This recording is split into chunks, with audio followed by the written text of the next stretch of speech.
자, 이번에는 마지막 7월 8월 강의 수업자 해설 같아요. 자, 방식. 자, 여기는 이 지문 말고는 이 지문은 옳은 지문이고, 다른 지문들은 다 틀렸다고 제가 했어요. 자, 감정평가 방식은 가치 3면성, 시장성, 수익성, 비용성에 근거한 것으로 가액을 구하는 방법이 있고 임료를 구하는 방법이 있습니다. 자, 가액을 굳이 가액이라고 안 해도 돼요. 그냥 가격이라고 자꾸 해도 됩니다. 자, 그럼 이제 들어갑니다. 거래 사례 비교법은 두 가지를 꼭 확인해야 된다 했어요. 전부 다 틀린 거니까 틀린 것만 찾자고요. 거래 사례 비교법은 거래 사례를 찾은 다음에 가격을 구하는 방식이죠. 그러니까 대상과 비슷한 물건의 거래 사례를 찾고 거래 사례랑 비교를 하죠. 사시, 지계를 비교하는데 이게 중요한 게 아니라 거래 사례를 통해 가격을 구하는 거죠. 그러니까 네가 틀린 거죠. 틀린 지문. 그 다음에 임대 사례는 임대 사례를 찾은 다음에 임대 사례를 통해 임대료를 산정하는 방법이죠. 거래 사례와 비교합니다. 그래서 틀린 거예요. 이게 눈에 잘 안 보인단 말이에요. 임대 사례를 찾고 그걸 통해 임대료 또는 임료를 산정하는 방법입니다. X. 자, 대상 물건의 제조달 원가가 나오면 적산법이 아니라 원가법이에요. 원가가 나오면 원가법이죠. 적산법은 초대 경비 아저씨니까 기초가액이 나와야죠. 일단 틀렸어요. 여기를 원가법이라고 고쳐야죠. 원가법은 제조달 원가의 가 수정을 해서 대상 물건의 가액을 산정하는 방법입니다. 그리고 대상 물건의 기초가액이 나오면 이게 적산법이죠. 적산법, 즉 기초가액에 기대이율을 곱하여 산정한 기대수익에 물건을 계속 임대하는 데 필요한 경비를 더합니다. 초대 경비 아저씨 나오면 적산법이죠. X. 수익환원법. 대상 물건이 장래가 없네요. 과거라고 되어 있잖아요. 너 X. 항상 수익환원법은 두 가지가 머리에서 떠올라야 돼요. 수익을 환원시키는 것은 가격을 구하는 거고, 밑에 7번처럼 수익을 분석하는 이유는 임대료를 구하는 거야. 수익을 환원하는 것은 가액을 구하는 거고, 수익을 분석하는 것은 임대료를 구하기 위한 거죠. 그리고 수익환원법은 항상 장래 수익을 현재로 환원하는 거니까 과거라는 표현이 들어가 있으면 안 되죠. 정확히는 장래 순수익 또 미래 현금 흐름을 환원하거나 할인해서 대상 물건의 가액을 산정합니다. 수익 분석법은 항상 수익을 분석해서 임대료를 찾습니다. 이것부터 봐야 돼요. 총 수익을 분석해서 가액이 아니에요. 임대료를 산정해야지. 이런 걸 먼저 봐야 되는 거예요. 수익환원법은 장래 수익으로 가액을 산정합니다. 과거가 나왔으니까 틀렸고, 수익 분석법은 수익을 분석해서 임대료를 산정하는 거죠. 가액이 아니라. 그러면 여기 봐요. 이거는 원가였잖아요. 원가법은 가격을 구하고 적산법은 임대료를 구하는 거죠. 둘 다 틀려요. 원가법은 가격, 적산법은 임대료. 그러니까 원가법은 제조달 원가의 감가 수정을 하는 거고, 적산법은 초대 경비 아저씨고. 자, 거래 사례 비교법을 적용하여 산정된 가액을 우리는 비중가액이라고 하죠. 비중가액. 너 틀렸어요. 그리고 원가법을 통해서 산정된 가격을 적산가액 또는 복성가액이라고 하죠. 적산이라는 건 원가를 추계하는 방법이라고 그랬어요. 자, 9번. 적산임료를 구합니다. 그러면 적산법이겠죠. 적산법의 공식은 초대 경비 아저씨고, 제조달 원가가 틀렸어요. 초대 경비 아저씨니까 기초가격이 들어가야죠. 기초가격의 기대이율. 그 다음에 수익임료가 나옵니다. 그러면 수익을 분석하는 수익분석법이 나와야죠. 수익분석법의 공식은 총수가 아니라 순수 경비 아저씨 X. 적산법은 초대 경비 아저씨. 그 다음에 수익분석법은 순수익에 경비를 더하는 거죠. 순수 경비 아저씨. 이렇게. 그 다음에 토지를 평가하는 주된 방법은 거래사례 비교법이 아니죠. 공시지가 기준법을 적용하죠. 공시지가 기준법. 그리고 공시지가 기준법은 뭡니까? 표준지 공시지가를 기준으로 하는 거야. 표준지 공시지가를 기준으로 하고, 표준지 공시지가는 공적인 지가니까 사정보정이라는 절차는 없어요. 그러니까 사정보정이 들어가면 안 되죠. 표준지 공시지가를 기준으로 사정보정 이후에 절차인 시점, 지역, 개별 요인, 그 다음에 그 밖의 요인의 보정을 거쳐 토지의 가액을 산정합니다. 일단 사정보정이 들어가서 X인 거예요. 건물의 주된 평가 방법은 원가법. 자, 토지는 공시지가 기준법, 건물은 원가법. 반드시 암기해야 된다. 산림을 감정평가할 때는 산지와 임목을 구분합니다.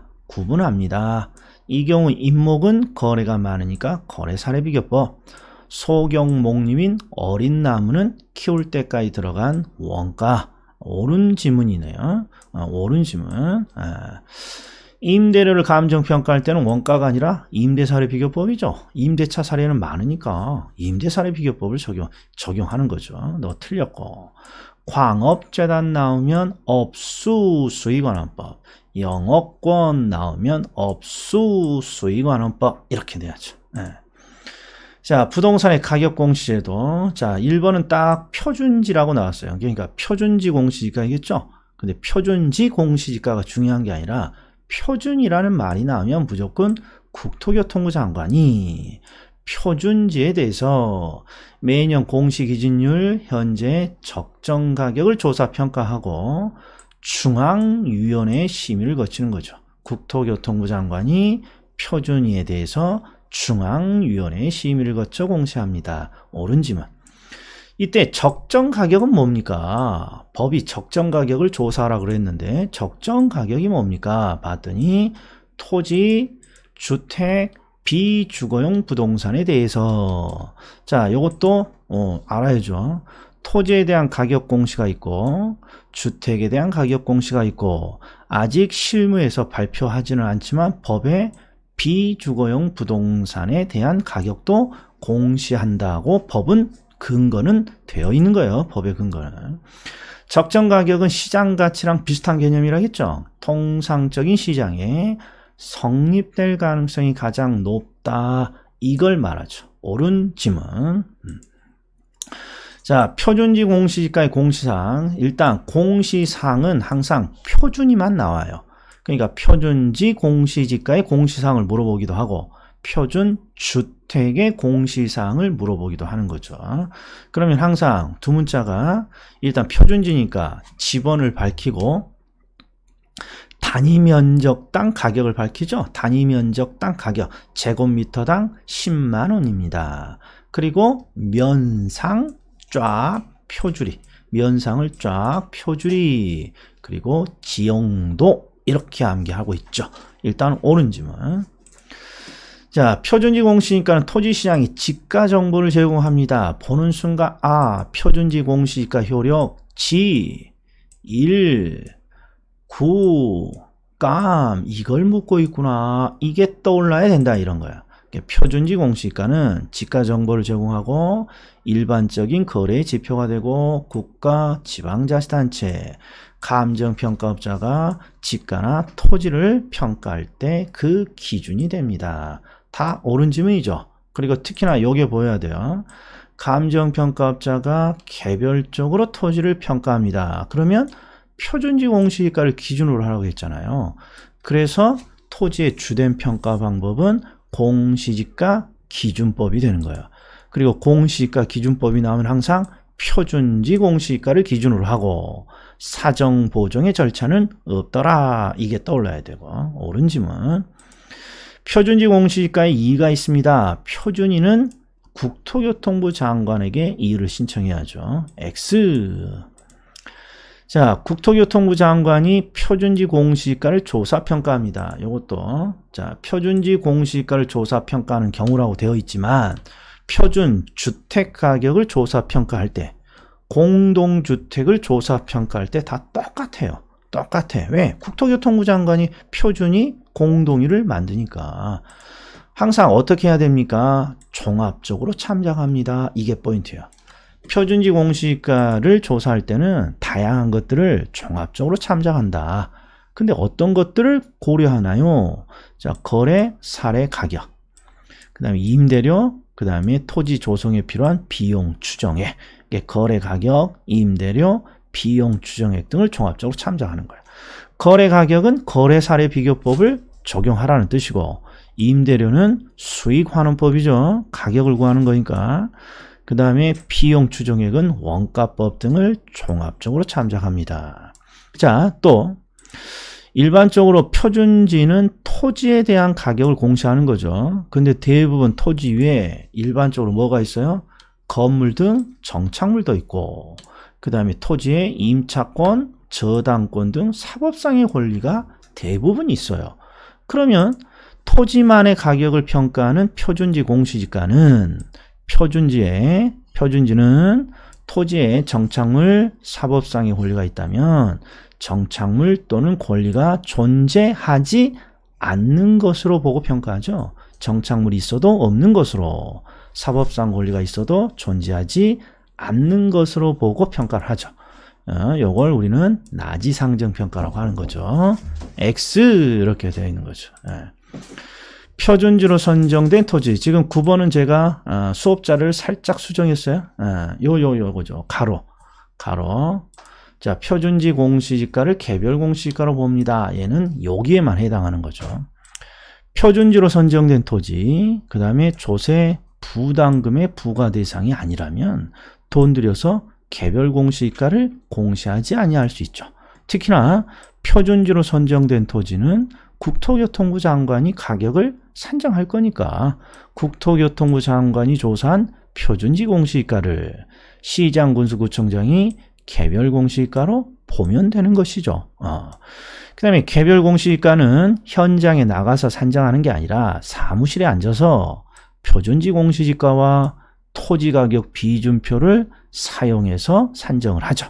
옳은 짐은 표준지 공시지가를 기준으로 토지가격 비준표를 사용해서 산정합니다. 옳은 짐은. 그 다음에 여기 보여야죠. 공시기준일 이후에 분할 합병 등이 발생했어요.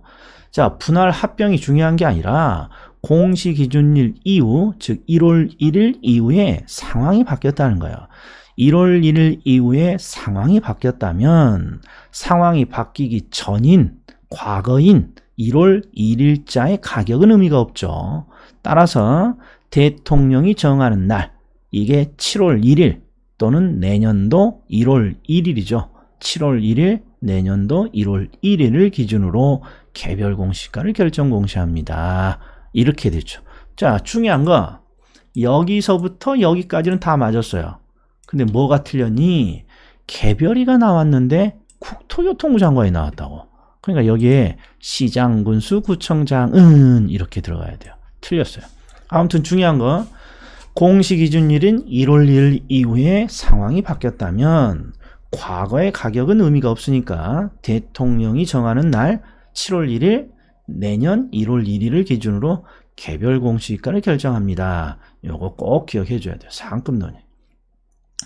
개별 공시지가에 이의가 있습니다. 그러면 30일이죠. 그래서 틀렸죠. 30일 이내에 시장군수구청장에게 이의를 신청합니다. 자, 표준주택 가격의 공시사항. 자, 제가 누누이 말했어요. 표준지 공시지가의 공시사항. 표준주택 가격의 공시사항. 요것만 시험에 나오죠. 그럼 표준지 공시지가는 자, 지번과 단위 면적당 적정 가격. 거기다가 면상을 쫙 표줄이 지용도인데 주택 가격이 공시되면 가운데 있는 표줄이가 빠져요. 표준지 및 주변 토지의 이용사항은 토지에 대한 거니까 토지에 대한 내용이 쑥 빠지고 주택에 대한 요놈이 들어가죠. 용연구사. 그러니까 면상을 쫙 표줄이 하면 표준지고 면상, 용연, 구사 나오면 표준 주택 가격인 거죠. 지용도는 똑같고. 그리고 주택의 가격 공시에 차이가 하나 있어요. 토지의 가격은 제곱미터당 얼마 이렇게 단위 면적당 가격으로 발표하지만 주택 가격은 총액으로 발표하더라. 자, 그리고 표준주택 가격은 쭉 읽다가 요게 보이면 뭘 물어보는 거예요? 기준이라는 두 글자가 보이면 효력을 묻군요. 자, 표준주택은 어디다 써먹습니까? 그 효력. 그러면 개별주택 가격 산정의 기준이 되옵니다. 이게 탁 떠올라야죠. 네. 그 다음에 표준주택으로 선정된 단독주택, 그 다음에 국세, 지방세 부과 대상이 아닌 단독주택은 개별주택 가격을 돈 들여서 공시할 필요가 없죠. 특히 표준주택으로 국토교통부 장관이 선정해놨으면 국토교통부 장관이 가격을 조사했을 테니까 표준주택 가격을 개별주택 가격으로 봅니다. 이렇게 되어 있는 거야. 이건 제가 원래 가로를 쳐야 이렇게 됐는데 가로를 치지 않았어요. 그래서 질문이 많더라고요. 그냥 단순히 이렇게 나오면 안 되죠. 얘는 여기랑 연관되어 있는 거죠. 여기랑. 그 다음에 공시기준일 이후에 공시기준일 1월 1일 이후에 토지의 분할 합병, 건물의 신축 등 상황이 바뀌었어요. 그러면 1월 1일자의 과거인 1월 1일자 가격은 의미 없잖아요. 그래서 대통령이 정하는 날 7월 1일 또는 내년도 1월 1일자로 개별주택 가격을 결정 공시합니다. 옳은 지문. 자, 개별주택 가격은 기본적으로 과세 산정의 기준이죠. 조세 부담금 산정의 기준이에요. 이게 뒤쪽에 국가지방자치단체 등의 기관이 과세 업무와 관련한 주택가격 산정의 기준입니다. 이건 너무나 당연한 거고 요놈이 봐야죠. 주택시장의 가격정보. 단독주택은 표준이와 개별이로 나눠서 하고 단독주택의 가격정보는 누가 제공합니까? 그러면 표준이가 아니라 개별이라는 거 잊으면 안 됩니다. 그 다음에 공동주택 가격은 주택시장의 가격정보를 제공하고 그 다음에 과세 업무 등과 관련한 그 기준으로 활용을 합니다. 이렇게 돼 있어요. 여기 있는 문장들이 아주 자주는 안 나오지만 우리 시험에 나오면 많이 틀리는 내용 중에 하나입니다. 꼭 꼼꼼히 보셔야 돼요. 이렇게 하면 7월 8월 수업 자료의 해설 강의가 드디어 끝났어요. 한 달 만에 끝내려고 하니까 없는 시간에 여러 개를 좀 많이 올렸죠. 자, 일단 딱 만들어 놨어요. 그리고 이걸 통해서 이제 뭐 하겠다. 자꾸 이제 이걸 문제화 시켜서 제가 문제로 풀 거예요. 자, 다음에 또 다른 주제로 뵙겠습니다.